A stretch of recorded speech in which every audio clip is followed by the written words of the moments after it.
Finding Joy, Amy's Wish, and Do You Shoot the Moon? All this and more on today's Brilliant Observations. Doot, doot-a-doot, doot.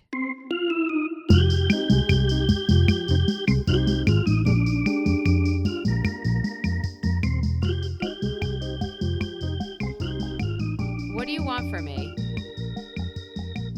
What do you want from me?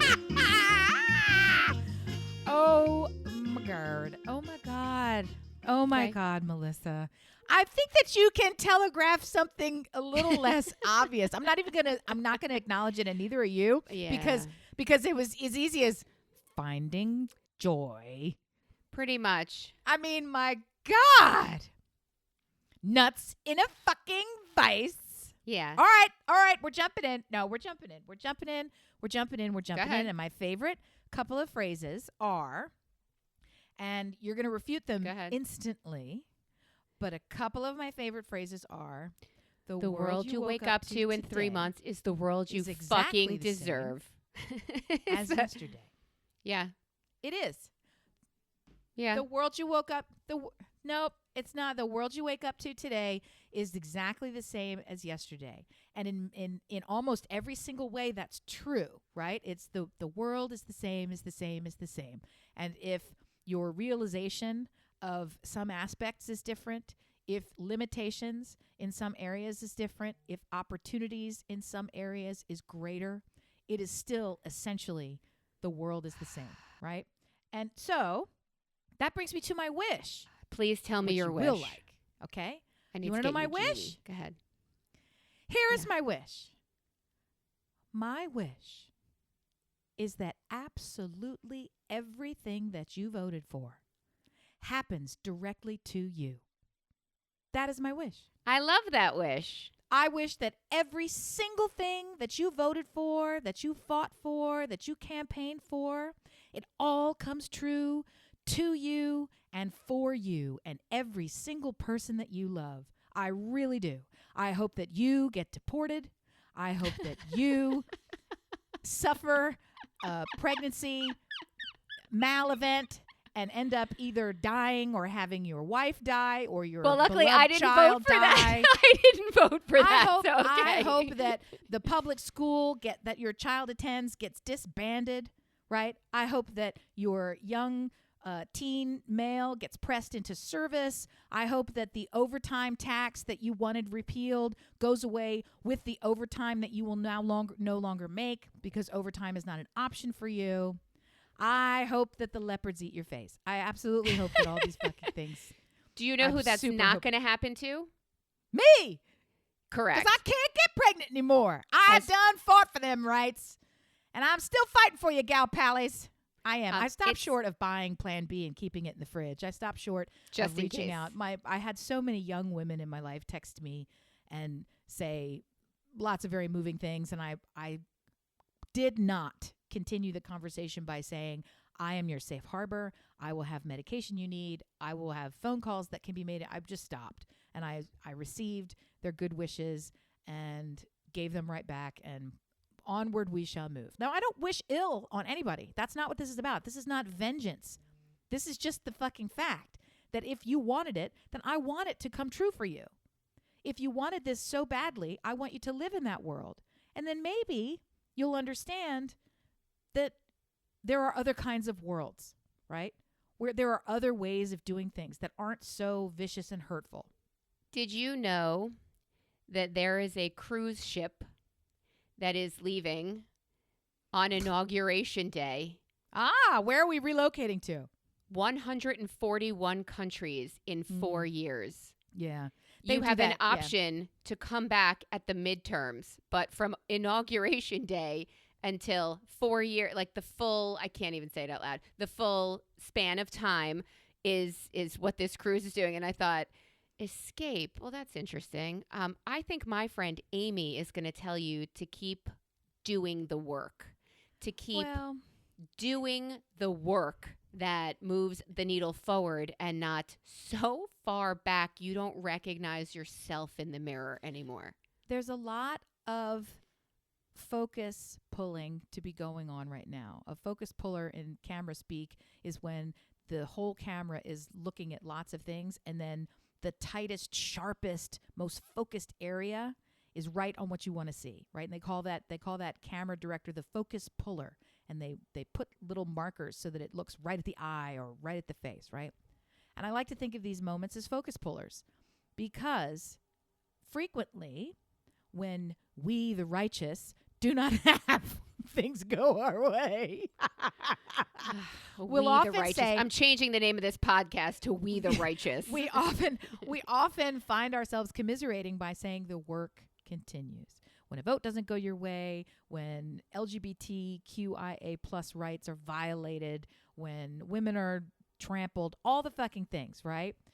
When despite the heroic efforts, it doesn't go your way, we would just simply say the work continues, because we have so much farther to go. See earlier statement, right? Yeah, right. The world you woke up to today is exactly the same as it was yesterday, and that would have been true if we had a different result.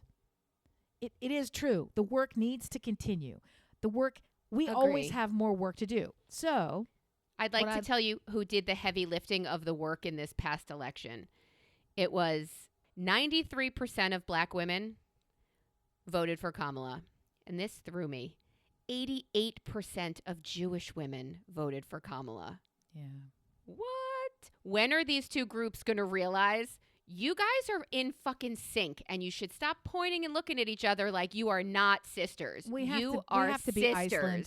We have to be Iceland on this, right? We have to declare a stoppage of work and a stoppage of sex and walk out into the street. and honestly, within about 6.5 hours, shit would grind to a halt and restart again, right?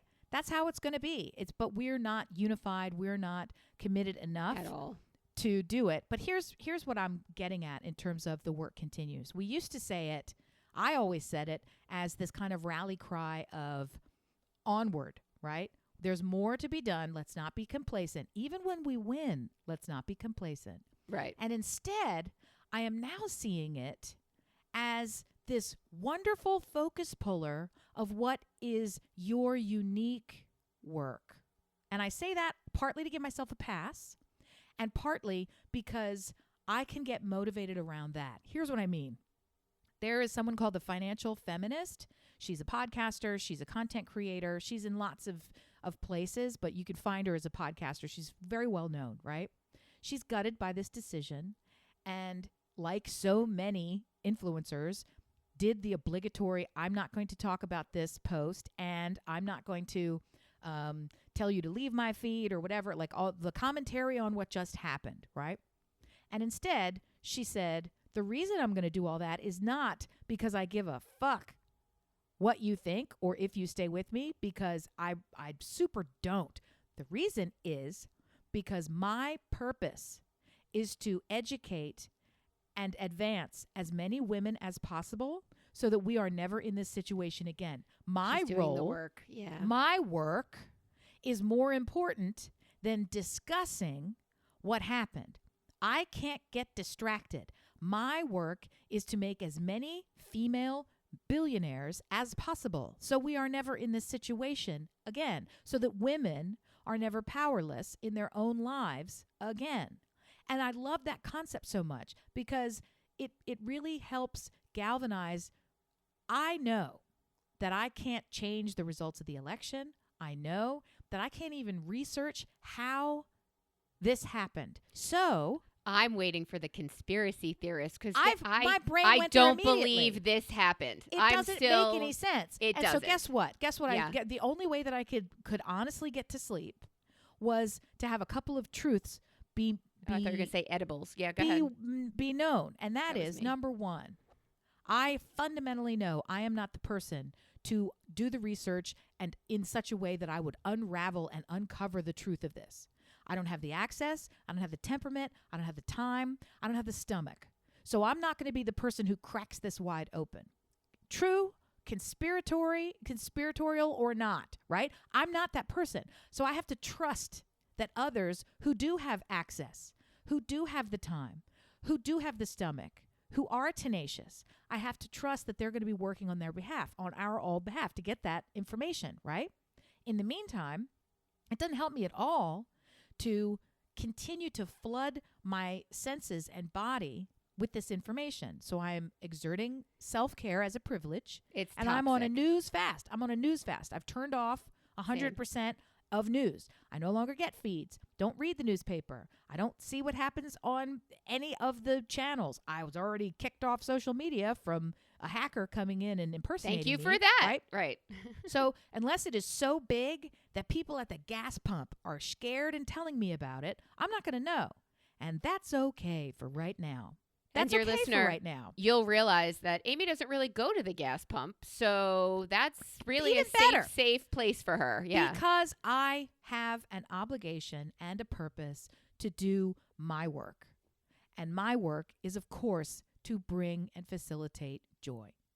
I belittle this work every day and in every way that I can.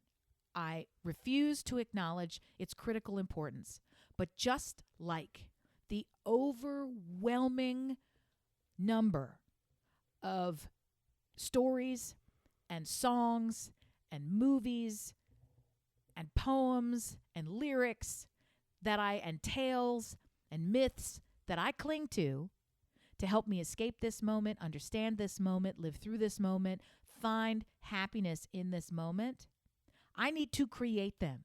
I need to be making more of them. That's a big difference. When you first put this on the board, you put finding joy.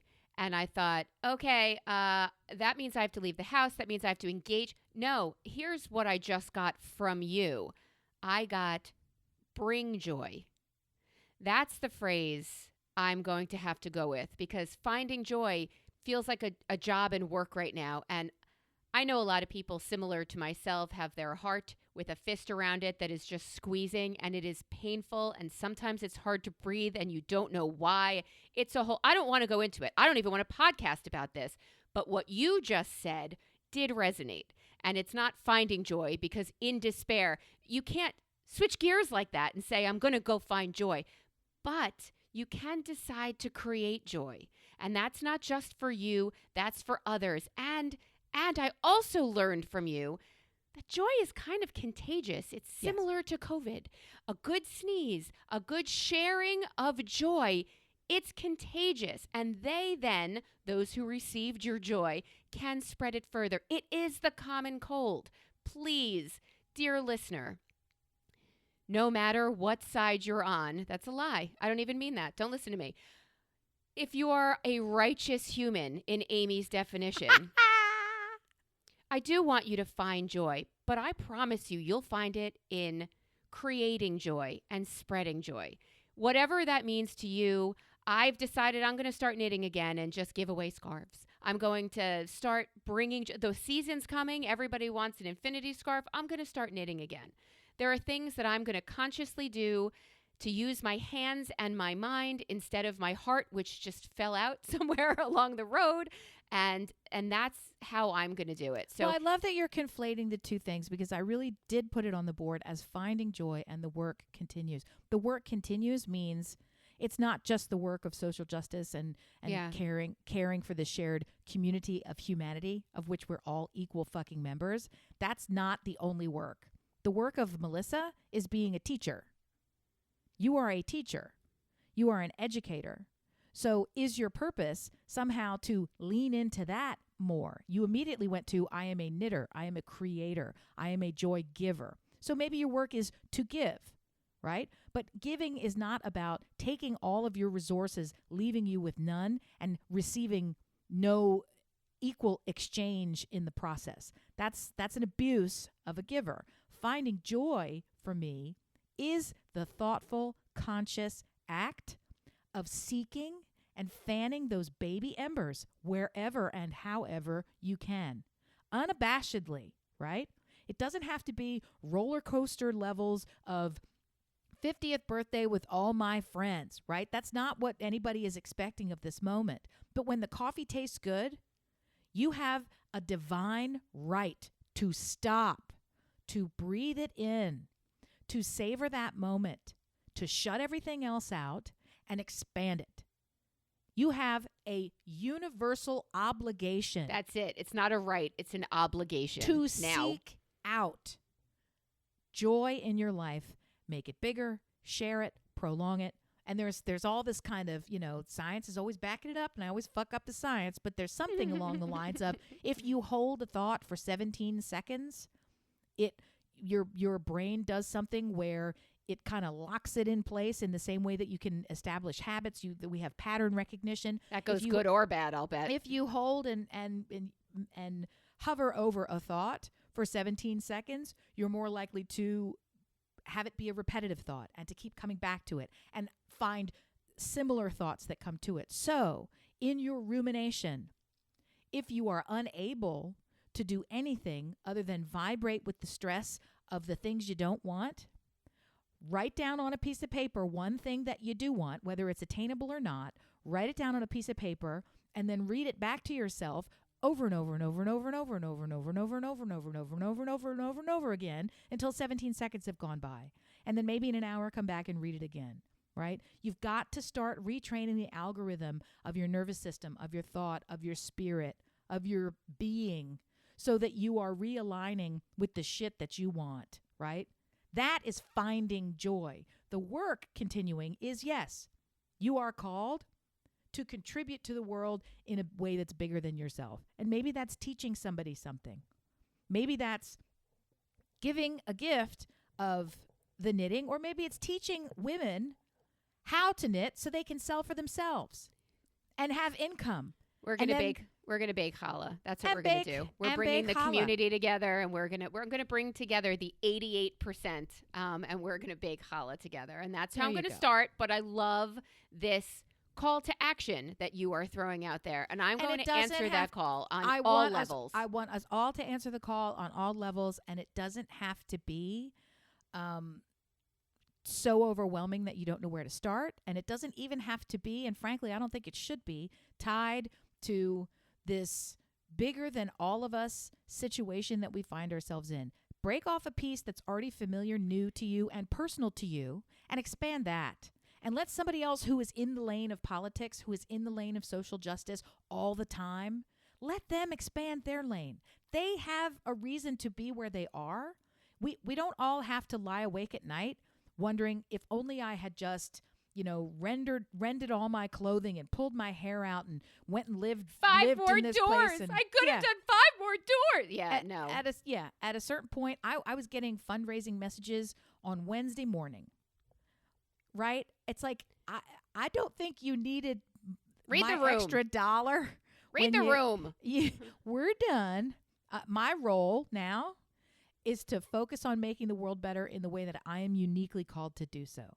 The problem is when we all take this moment and feel so deflated and so freeze, right, that we can't do anything. And you can always do something. It doesn't have to be connected with this larger scheme of things. Do the thing that you can do and worry about the energy of your action connecting it with where it needs to go. Just be doing it. Just be doing it. And everybody already knows that if you want to lose weight, you know that there are concrete things that you can do to jumpstart that process, and you don't do them. If you want to feel better, you know that there are concrete things that you can do. You can go outside, you can connect with nature, you can move your body, you can clean your space, you can clean your person, you can meditate, you can change your thoughts, you can journal, you can connect with a human being, you can give yourself a high five in the mirror. These are all fucking clinically proven ways to elevate your mood instantly. And instead, we grab the phone, use it as the remote, turn on the TV, and watch some of the best fucking TV that's out there. Let's hear it. God we have it. Let's hear it. What are we watching? Amy believes that we are currently in the middle of a TV renaissance. I know it's true. All right, let's hear it. What is good? What are you watching? Oh, my God. Well, it's Matlock, Elsbeth. Come on. What are you watching? It's old and new. Okay. Ooh, say more. Well, I jumped in. I think I even mentioned Matlock, which I love. Did I mention that last week, or was I just telling you privately? Nope, you mentioned it. Yeah. So I love it, and it's totally worth it, and it's taken off, and she's just so great, and it's just so bouncy and dumb, and I love it, and you should watch it. If you don't know, it's Kathy Bates, and she is as good as she's ever been. She is fantastic, and on a small screen, she encompasses the whole screen. I don't see anybody else on there. She's fantastic. Very good. She's very good. And it's honestly not the worst written show you've ever seen. I mean, I did watch a Hallmark movie for the first time in my life yesterday. First time ever. I watched a Hallmark Christmas movie. All right, put a pin in that. Do I have Let's to go. stop? Put a pin in that. Oh, wait, which one are we stopping? Because I am the Hallmark movie girl, and I advocate for Hallmark after dark. Well, let's just step out onto that ledge. So Okay, here's go what's ahead. so curious about it. Yeah. I'm not even sure. I had exhausted my selection of TV Renaissance because I was watching Everything. serial TV, right? And everything got to the end of their season, their series. And I was like, oh, man, I went from nothing to overwhelming, exotic, fantastic binging to now I'm back to nothing again. And I really do need an escape. I need somebody else to think and feel for me so I can just watch. That's what we're going to do. And I don't know how Netflix came up with a Hallmark movie, but it did. Yes. I watched it from the beginning, and I only did it as like an exercise. Watched it at beginning, middle, and end. And the second it was over, Netflix created for me Yes. an entire slice, There you go. a recommended channel of you might also like of Because exclusive you liked holiday, Santa Does Julie. exclusive Hallmark movies. And I didn't know there were so many or that they even existed on this channel. So this one was called, I'm not going to remember what it's fucking called. It was called Christmas in Carolina. It was about a Biltmore Christmas. So Biltmore is America's largest home. So it's the Vanderbilt's hunting lodge. It's down here in Asheville, North Carolina. And for some reason, it was about a Christmas movie set in Biltmore, right? And I've done some work for Biltmore, and I'm in North Carolina, and whatever. I didn't want to have to think, so I thought, yeah, okay, let's see what this I'll jazz take is it. all about, right? And the guy looked cute. He was really cute. So Hallmark is where all of those actors that you used to love so much from either a soap opera or some series that ended in the 90s all went to get money over and over. And same fucking story. You don't have to tell us what the storyline is. We know what the fucking storyline is. Well, there was so much to unpack here because I even approached it as a kind of a writing exercise because I thought, why are people hooked on these stupid, like, how bad is it going to be? And if people are really hooked on it, then how easy is it to write? So I was sort of... Oh, so easy to write. Well, I don't know that that's true, but I was sort of studying it. I went into it with that. You've only seen one. No, I honestly, I mean, I don't want to denigrate it. I really don't, because everybody thinks, how easy is it to be Matisse? Yeah, it's color shapes. Give it a fucking try. Anyway, so I went into it with very low expectations and also a healthy curiosity, right? A writerly curiosity. So the story goes like this. She's a script writer. Oh. Living in New York, living in LA, working for a big studio, and gets her first break to rewrite the famous 1947 Hollywood hit, Merry Go Christmas, or whatever the fuck it is. But it takes place in her hometown where Nope, she runs nope, into her no. ex-boyfriend. Let me tell you. So I maybe watched the only one that doesn't match this. Okay. So the story in 1947 Yeah. was at the Biltmore. Shot at the Biltmore, written for the Biltmore. Santa comes to the Biltmore, whatever, and an angel comes down, and he's supposed to help these two lovers get together, and it's star-crossed, and it's this and that and the other, right? So it's a remake of that movie by the same studio that originally did it. And she does the remake, and she wants it to have a different ending because movie. And the head of the studio not only says, you're a really promising writer, this is your big break, but this movie is really important to me, so I'm going to send you to Biltmore for the week so you could do your rewrites there at Christmas, because that's how studios work. So he sent her to Biltmore to stay. She gets insider tours of Biltmore, and now they're just basically, I feel like this was a propaganda piece for Biltmore, because they're honestly half the shit was footage. I mean, I'm sure they did it all green screen, but it's like, I have seen that view. I have sat there. I know what they're, so I was like, okay. So this was like, even in the title. She gets there. There's a prop from the original movie. It's an hourglass. It's got a crack in it. So when she turns it on its side, she's transported to... I saw this back in time. 1947. I have seen this movie, and I blah, thought blah. it was cute. I saw It was this cute. movie. It was Yeah. well written, and they gloss over shit that doesn't work like this. That They doesn't say- work, right? Shit that doesn't work, they go, I know, but I think Can it you works. believe that? This is but how right. I have this massive plot hole. I know, right? What if we ignore it? And they go, okay.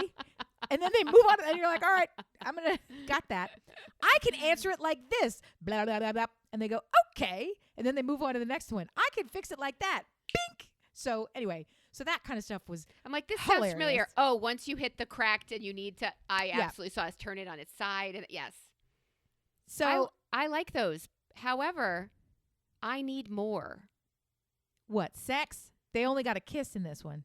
That's all you ever get in a Hallmark movie. It ends I don't want literally anything more than that. with a kiss, and then a drone camera pulls away I would until change it's my in the life sky. for you. That's it. I would cross time for you.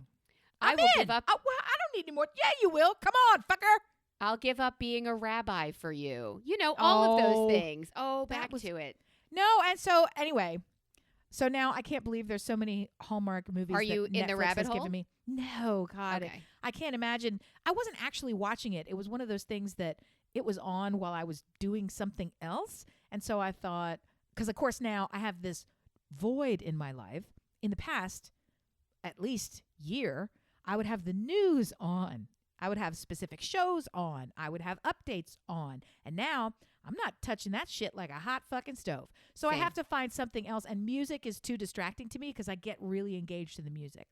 So I love that about you. I can't, right. So I can't, so I've got to, and silence makes me just sad, right? It's just too much. I can handle it. I can be productive in silence, but it's such a bad vibe. Like I just need a little bit more energy. So hilarious to me that I now have a stripe of Hallmark options that will probably I go love that.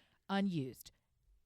It's funny that you Yeah. mentioned Jews Gotta Get It, or whatever the name of that show was. Nobody wants this. Yeah. Right. I like Jews Gotta Get It so much better. That Damn, was super girl, good. you're writing for the wrong people. It was super, super fucking good. And we already talked about that. Let's okay.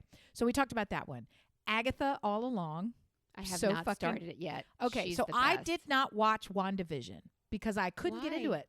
I watched maybe the first show and I thought, I hate this so much. Catherine Hahn is the best. And then I watched Love her. like this first half of the second show and I was like, every episode is going to be different. Ugh, I don't want any part of this. So I never got forward. I didn't know Agatha All Along was a continuation of anything to do with WandaVision. If I had known that, the conspiracy theories that are going around, whatever they're called, fan fiction theories about this whole thing and the backstory and all the rest are so fascinating and so entertaining. And I don't know any of this stuff. So it's like me watching a history documentary. I don't fucking know history. So it's all brand new to me. Right? I don't know. And then, right? So I'm watching it like, what's going to happen? history is How does something this- you should know. How does this work? Right? How does this World War end? Who wins that war? Who are the good guys? Yeah, I never know. Right. Do so you just anyway, pick a side? Is so- it the resistance or well, the dark side? may- Which side are you careful- picking? careful listeners will recall from almost 2 years ago when I loved this documentary style fiction. I'm trying to remember what they call it. Dramedy, whatever. Dramatic recreation, blah, blah, blah. Called, I forget. And it's about Oh, Benedict Jesus. Arnold. And I think it's probably just called Benedict. Or maybe it's called Traitor, something like this. And it is the story of Benedict Arnold, but it basically lets you see that he wasn't all that bad and people you thought were good. Anyway, it's very, very, very cool. And half the shit that they're doing, they're like the Battle of whatever, or Outlander, when they talk about the Battle of Din Laden and Oh my God. and all this other shit. And I'm like, I can't even tell who's Scottish. Like, I don't know what's going to happen. I wonder And who's is it going to win real? this war. Wait, it's history? And they're standing in the middle of this field with all these graves. And I'm like, did they make that up? Was this like a studio put up job or is this like a real... Did you watch The Crown like that too and think, Yes. When all those kids died from that landslide, it's like, fuck, man, that's sad. And that bitch can't cry. What the did hell? they make this up? She's watching all Yeah. these dead children in a mine explosion No, and no, no, taking no. out a village? No. When it was The Crown, Yeah. I had the presence of mind and the suspension of my disbelief To Google it? to perceive that stories about people who lived and are alive now You mean like are Benedict Arnold? loosely accurate. Okay. No, but versus Outlander, which is a time traveling fictional that's fair. character. So I mean, Like, you know, Hallmark movies, which like a are so discovery- real. A Discovery of Witches. That's another one that I really like. A Discovery of Witches. Do you know this? I don't, but it sounds Okay. right up my alley. So What's it's that platform? A Discovery of Witches is a three-part novel series, and I started there. Very, very good. Worth reading. A couple of typos. A little bit sloppy in the later manuscripts, which I don't love. Somebody made it into an Outlander style. Let's follow along, right? So I advise you to read it first because you get a whole lot more out of it, and then you won't be irritated when you watch you're probably more likely to be hooked when you watch the TV program. So it is a cross between Harry Potter and Outlander and those two are fine. I'm in. Yeah, those two. two. You Those say two. less. I'm in. Those two. So it's super good. And and Downton Abbey. That was the other one I was going to say. So love it's all that. three of those. And that's Maybe quite I'll restart good. that. Maybe I'll restart that. Just I have would that in the go background. to a Discovery of Witches before I would restart Okay. Downton Abbey because and it also brings in a touch of Twilight, but by way of Anne Rice. So it's all of that vampire, werewolf, witchy You goodness. had me at witches. Yes, Yeah. please give Yeah. me more. It's definitely super, super worth your time. Let me think of what else I was watching. Oh, The Diplomat is back. I know. And it dropped on a Thursday. And despite my best attempts otherwise, I watched every single new episode on Thursday. Yeah. Wow. So I'm now on my third viewing through, and it's not as good as the first time through. The first time through. The first season was fantastic. It's not as good as the first season. The first season had such a different arc than the arc of the second season. This to me feels like a bridge season. This feels like To get to what? to get to, if you haven't watched it, you will, this whole thing feels like a bridge, and that there better be another season coming that feels like an entirely new dynamic and a ride I want to get on. In the same way that The Bear feels like each season is its own thing, and they're great for totally different ways. And just like a Beck album, sometimes you're like, I don't like you anymore, Beck. I only wanted this from you. Why are you doing these other things? Oh, because you can? I guess. So that's part of that. I also liked Only Murders in the Building. Yay. But again, this season Loved it. irritated the fuck out of me because every single episode did that thing where we're going to be a different movie theme. Like, it's just working too hard. It's got too many people looking at it. Too many people love it. Too many cameos. It's starting to, your strategy is showing. Like, you just don't have to be that precious. I still you know? like it because I liked it is it, and I an enjoyed ultimate it. distraction for me. And anytime I can see the I'm still thirsty for it. So once I hit that wall. There was just a lot of, you've not seen any of it? No, I saw all of it. You're up to date. Yeah. Right. So the critique that I have of season 2 with that one is it's a little aware of itself, you know, and season 3, it's just a little aware of itself in ways that I don't think are advancing the story. If you're going to be aware of yourself, you got to be a lot more clever than that. So it's okay. I probably, it's hard to top season 1. It just is. I think they're going to take the note from us. And I think that the next season, where who did we kill off? Spoiler alert! Who did we kill off? The doorman, right? Is that the next season? Yeah. Why the fuck would you kill the doorman? One of the best, right? One of the best people. Well, but if they handle it like they did with Sal Sidjamichowicz, he'll be in every episode anyway. I can't. That's true. I can't remember what her name is. Sure, that's great. Saz. What's her name? Saz Pataki. I was thinking pool party. Isn't that funny? I was like, Saz pool party? I was thinking New York, Pataki. That's it. I'm a New Yorker. That's where I go. I'd love to tell you, I've watched something fantastic. We have been listening to some true crime shit because we've been driving a lot. Oh. And I heard the most fucked up crime junkie episode that you can't even imagine shit this fucked up. And I sat there, I was on a 6-hour drive with my husband, and I have to tell you, not a fucking word was said. We could not believe our bleeding ears about a crime that took place by like a Bonnie and Clyde kind of couple. And I thought, We said nothing. It was totally silent the entire, I don't know, what was it, a 2 hour and 15-minute thing? We were just fucking silent. And then when we turned it off, we're like, silent for another 20 minutes. Like, there's nothing to say. Spill. Really? I don't know what you're talking about. Trauma alert. A girl is hanging out with her friend at a hotel, and this boy walks in. She's probably 17, 18, and he's like 21, 22. Older, little bit older. They wind up having sex that night, and it leads to a relationship. Well, you know. As you don't, but okay. No shame, no shame. You fuck who you want. Be careful. No, and you don't end up with a relationship after a hotel she meetup. wound up with a very serious relationship, and she brought him home. Mom and dad liked him. Turns out he likes her younger sister. Her younger sister is 12. He doesn't care. He wants her younger sister. What show is this so we can stay away from it? That's disgusting. I'm stopping there. It gets 10,000 times worse. Why do you continue? And the trail of dead bodies ensues. What are you doing? I'm telling you, we sat there and I think I was afraid to move. It was awful. Honestly, it felt to me like a story that had a terrible story, right? Had a beginning and an end.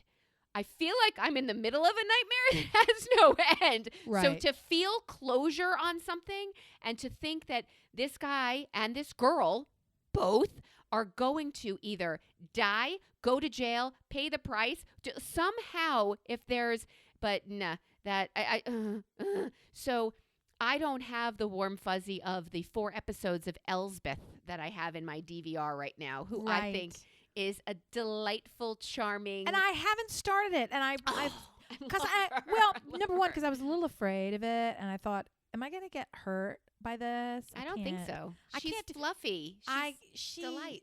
There's knives involved. And knives? Yeah. No, it's just case by case where she befriends people and it's lovely. Matlock. That's cute too. After the pilot of Matlock, the pre-roll for this show automatically began.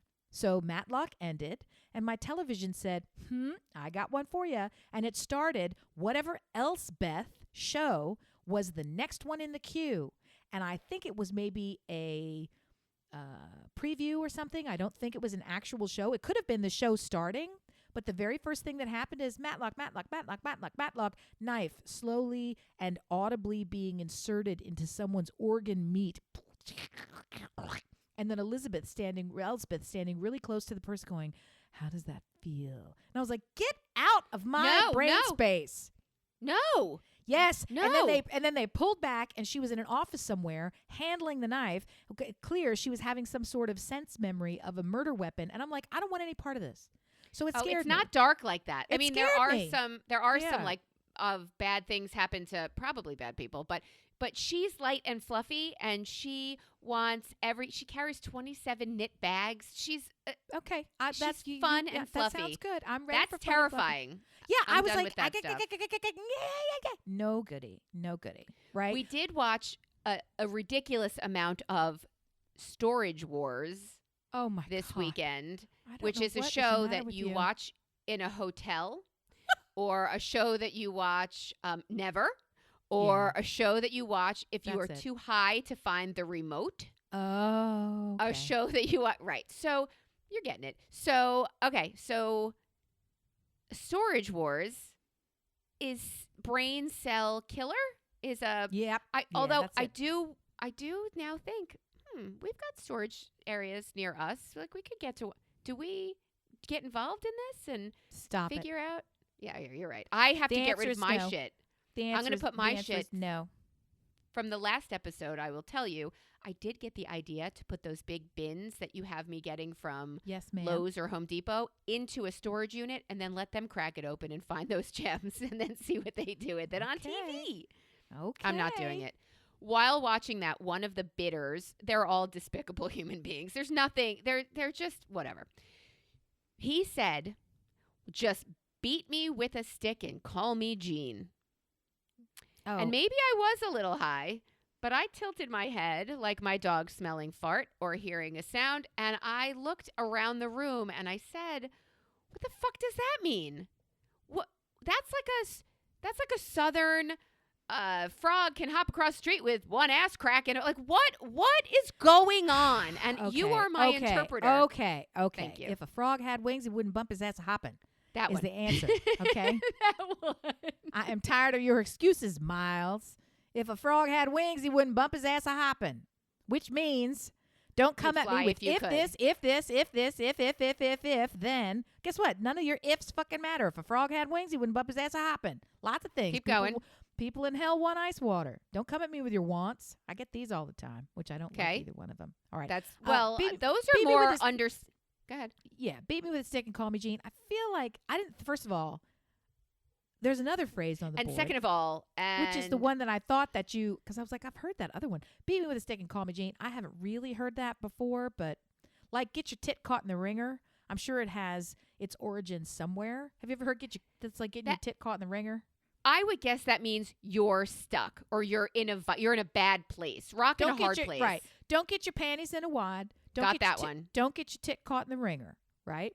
And this was said to me by a woman who grew up in Texas, and it is a literal cattle reference of the cow who gets a teat stuck in the ringing machine, which is quite painful and not at all the point, right?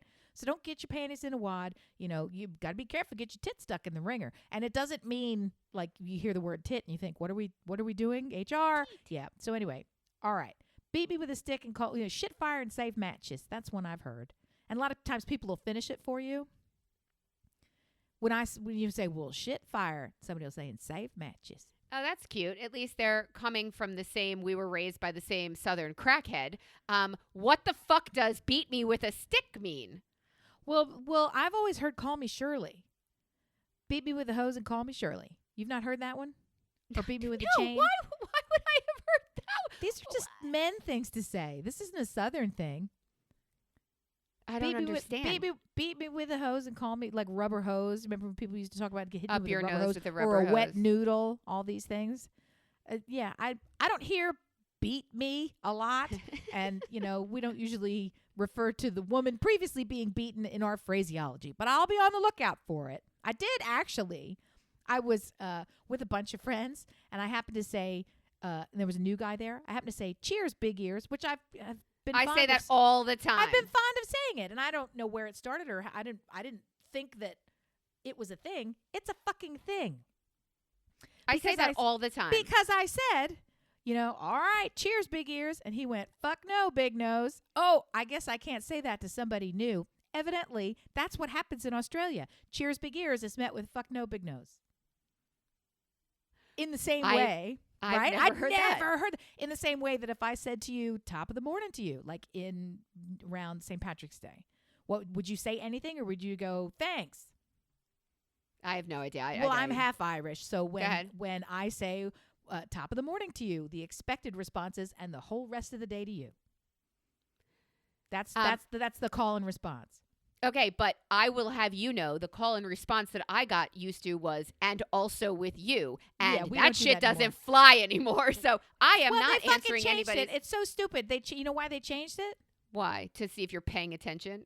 They changed it to, as I was told, it was consciously changed so that it is no longer automatic.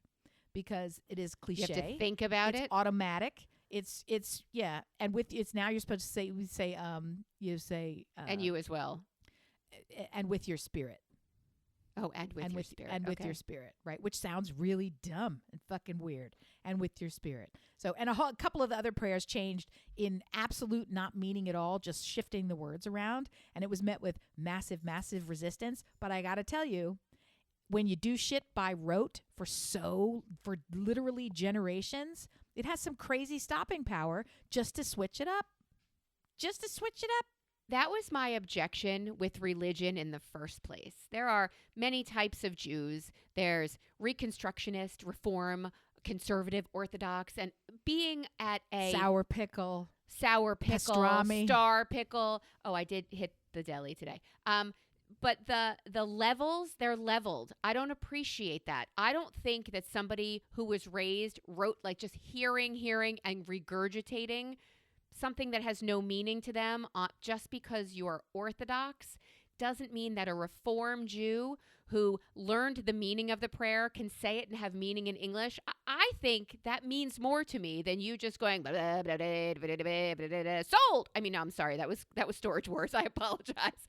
But that's what they both sound like to me when you do that. But if there is meaning in it and you're in it, so I kind of see how changing it tells you like, well, you just say it, you just do it. If it means something to you, you will. And there's a whole generation of kids that are only learning it that way. And so it'll turn over and it'll feel more normal. But my objection was from the look I got from the Orthodox or conservadox or conservative looking down at the Reformed Jewish girl. And I will go 1 for 1 with you on what this prayer means, not just in definition, but to me. So, and I'm not a religious Jew, but I will tell you, I was raised differently and I get it. Like I understand the assignment. I don't know if you're, and also with you, or you are tying your shoes together because you're a little kid and all you're saying is, and also with you. Like that doesn't have meaning yet. I understand it. I fucking hate that you change shit like that. That's been what I've done my whole life. But, you know, they changed it for Reform Jews. They added the women's names to the prayers. You want to know how quickly I got used to that? Pretty quickly, because I loved what they did.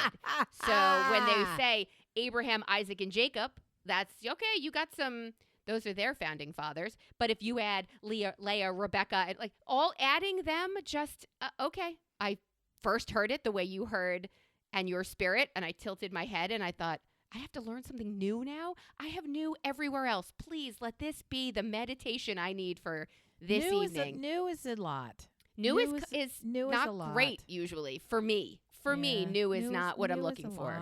New is a new pickle? I don't need a new pickle. You made a perfect pickle. Please, Tiblet, keep it up. I love your pickles. That's all I really want. Just to bring it full circle and get all the way back to TV, I made the mistake of starting Slow Horses. I've been told for years to start this, and I haven't started it, and I finally started Slow Horses, and I'm hooked, and I shouldn't be because honestly, it's not a good use of my time, but I love it. It just got the award this year for. I think you would love it. Will Smith is there? Not that it's Will so Smith. Good. The other Will Smith. So good. That's great to hear because I want to see it. It's worth it, and it's an easy, suck you in kind of a deal, and it's got enough seasons that once it does it, unlike Agatha All the Time Forever, which makes you so want to slap her in the head. Because they suck you in and they're like, not only are we not making any more of these, we only gave you 4 episodes as it is. So thanks for wasting your time. Like, I got movies that are longer than your shit. What are you doing? Oh, yeah, they're like 24-minute episodes. Like, dumb. Oh, stay with me. I thought there are 2 types of people in this world. There are people who try to shoot the moon, and there are people who try to get by. Okay? Yep. Have you ever played Hearts? Yes. So you know that if you get all 13 hearts and you get the Queen of Spades as your points, you shoot the moon. It's 26 points and you don't get them. Everybody else does, right? Gotcha. Mm-hmm. That's how you play this game. You play a trick. 4 people play. You put out suit, all matching. And if you don't have the suit that's played, you break hearts. And I'm not telling you how to play a game, but what I'm telling you is there are 2 types of people. Yes. There are people who take the risk of trying to shoot the moon and lose and wind up with this just pile of points and you suck because you couldn't pull it off. And there are people who try to give away all their high cards so they stay under the radar and get no points or maybe 1 if something just doesn't work out right. Okay? What kind of person are you? Are you the type of person to shoot the moon? Well, of course. I mean, I'm not even sure what the question is. You're trying to say that there's an elected strategy. There's a choice to make a strategy where you can be so close to nothing that you don't harm yourself. It's a harm reduction strategy. You've got no shot at winning, but instead you're just trying to lessen the damage when you inevitably lose. Who's that? I'm saying there are people who go for greatness and can fall short and wind up with a shit ton of points. And there are people who never try for greatness and are just want to stay below the threshold of I don't want all the points. Who are climbing their way to the top of the middle school ladder. Like they just, it's yes, like, I'm going to stop. I know Yeah, I One step know. at a time as opposed to Right. taking the long jump. No, Like, no, I'll take no, the no, small no. steps. We Which one are you? of the many little cutesy phrases we have in advertising is good is the enemy of great. Don't come at me with Don't work that's settle good, for. right? Okay. Well, if so when it's good, that's the kiss of death. You either want it to suck or be great. Because you get a redo on suck. Because good is the enemy. And then we have an equal and competing phrase, which is make it great or make it go away. Because not everything. What? Yeah, you say make it great or make it go away. Because not everything is worth greatness, right? So I am 100% a moon shooter. However, Yeah. I thoroughly understand that I am not seeking, nor would I even endorse people aspiring to greatness all the time, in all the ways, at all the levels, right? Pick the thing and go for it. I am never going to achieve greatness in, washing my car. Never, never, ever. Okay, right? so you don't attempt it. Doing math, not my greatness. And I don't need to improve. I need to hire someone to do it, and that's it. We're done. Like that's not my bag. I don't need to worry about that. Not ever. And I don't need to aspire to anything beyond. I don't even need competence at this point. I just need to make sure that whoever I engage is competent to accomplish this task. It's a task to be managed. I think that you should be focusing your energy on the things that really matter and really pour your heart and your soul and your purpose into it. It's that idea we talked about at the top, right? The work continues when you specialize and do the thing that you are uniquely gifted to do. Find your area of genius, the thing that only you can do, right? Ugh, I don't have that. Stop encouraging everybody, that. everybody has it. Beyonce is not at home stressing because she can't make fried chicken as good as Popeyes. She's not. She has long ago decided that she can maybe fry a fucking chicken, but even Popeyes does a better job than she does. And guess what? Popeyes is not trying to write music, right? Everybody knows what they're... Popeyes is not out for a country album right now. Everybody is good trying... job. Everybody needs to do the thing that if other people can do it just as well as you can do it, then you're not operating in your highest purpose. If you're doing something that you could hire somebody to do as well as you or better, look for something else. Because I guarantee you, there is probably more than one, but there is definitely one area of your life that no one can do better than you. It's confusing when you try to turn it into a business, when you try to monetize it. So forget that part for now. Just focus on the act. What is the thing that nobody can do better than you? And most of the time, you're unaware that it's difficult for other people because it is so easy for you to do it, because you are effortlessly successful at it, because everyone presumes that you are going to do it, or they already have identified you as the expert, or they've come to rely on you to show up with this all the time. So you don't even think of it as something that you would be good at because you sort of don't even internalize it as a thing that you're doing, right? It's like breathing is so natural to you. A lot of times that's the easiest way to find it. The trick just becomes, now who's going to pay for it, right? If you want to make it your work. I really feel like I would be happy to find it right now without monetizing it. Like I would be happy to feel that fist that's around my heart give a little instead of keep squeezing. So I think that's going to be a quest for me for now, other than making kugel for all the people I know. Well, but I'm going to interrupt you. Gee, big surprise. I'm going to interrupt you, right? And just hearken back to that book that nobody bothered to read called Burnout by the Nagoski sisters or whoever the hell they, right? Okay? And that really reinforces to us that you are incapable of creativity. You are incapable of output when your body is not in a state for you to do it. So don't stack the deck against yourself. Check in with your physical self. Figure out where you are and if you are even ready to be able producing something, because you might not be. Caring for yourself means understanding when you are able to deliver output and when you can't. If you need to resolve things within your body and around your body and in your life and around your life, focus on that before layering onto this thing, lying awake at night, and I can't find my my area of genius and I'm not contributing to the world and I'm not solving and I'm not and I am and I'm this and I'm blah blah blah blah. You gotta just fuck all that noise, right? You gotta make sure that you are centered in your body and safe. And if that's not where you are, the rest of it can't happen anyway. You're wasting your time. It's literally like trying to put more water into a saturated sponge. It ain't gonna work. So don't exhaust that energy of any kind. Caregiving is the resource that I am now to many people, like caregiving. So I don't have the ability to stop, pull back, and these are situations in my caregiving that are going to resolve. So it's not in perpetuity. What a pivot we are about to make. Can you explain to me in your mind, oh God, when is the appropriate time to start listening to Christmas music? Well, you're not going to like this answer because it's whenever your heart desires. Okay. It truly is whenever your heart desires, because there are some moments when you're overcome with that nostalgia and that feeling, and it's as easy as just pulling it up and listening to one or two. If you're one of these people that is sad because they don't have the station that plays it all year long, I don't know about that. If you're one of these people that decides you need a Valentine's Day tree with red decorations and a 4th of July tree. Wait, with that's blue a thing? Yeah, people use Christmas trees all year long and just decorate them for different seasons. That's not my bag, baby. But again, it's like that whore at the hotel.